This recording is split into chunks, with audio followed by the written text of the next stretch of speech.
সালামু আলাইকুম ওয়া রাহমাতুল্লাহ। ধ্বংস হয়ে গেল তাবলিগ জামায়াত। তাবলিগ জামায়াত আর নাই, এটা ধ্বংস, এটা বাতিল হয়ে গেল। ইজতেমা হবে কিনা তার কোনো নিশ্চয়তা নাই, বাতিল হয়ে গেল কোন অর্থে। 144 ধারা চলতেছে গতকাল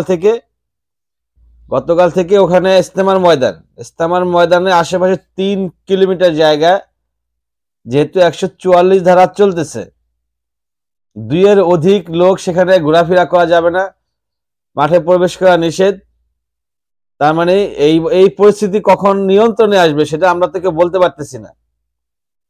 যদি এই পরিস্থিতি নিয়ন্ত্রণে না আসে, আমরা দেখতেছি এটা একটা লং টাইমের একটা প্রবলেম, এটা আজকের প্রবলেম না, এটা অনেক দিন যাবত এই প্রবলেমটা চলতেছে।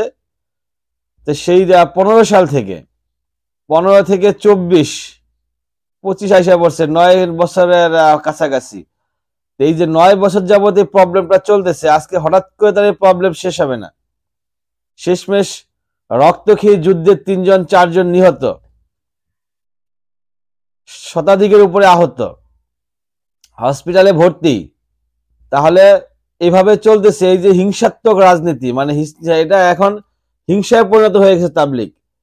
একটা সময় তাবলিগের মতো নিরীহ, ভদ্র, নম্র, এদের মতো ভালো আচরণ কোন ইসলামিক দলগুলা করতো না, সেটা আমি ব্যক্তিগতভাবে জানি।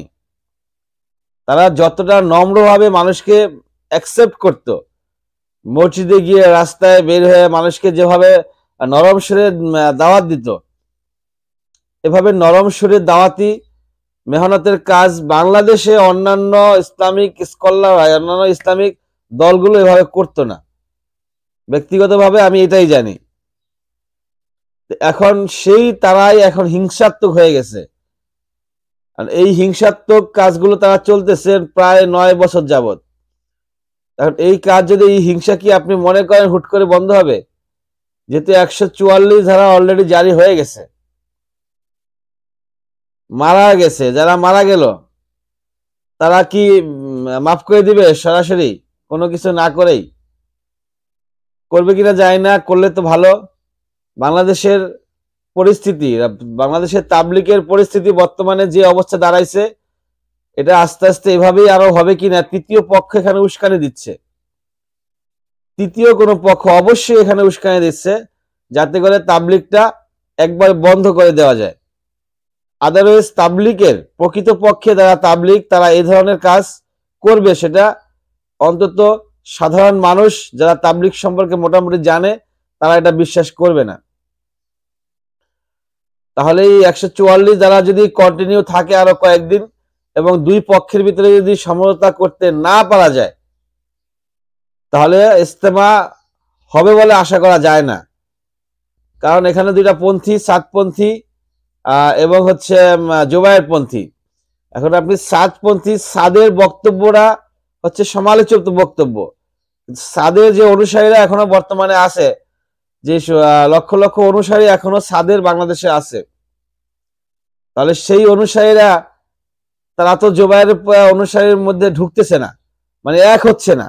যদি এক না হয়, তাহলে তারা চাইবে ইজতেমা করতে, জুবায়ের পন্থীরাও চাইবে ইজতেমা করতে। জুবায়েররা চাইবে যাতে সাতপন্থীরা ইজতেমা করতে না পারে, সাতপন্থী চাইবে যাতে জুবায়ের পন্থী ইজতেমা করতে না পারে।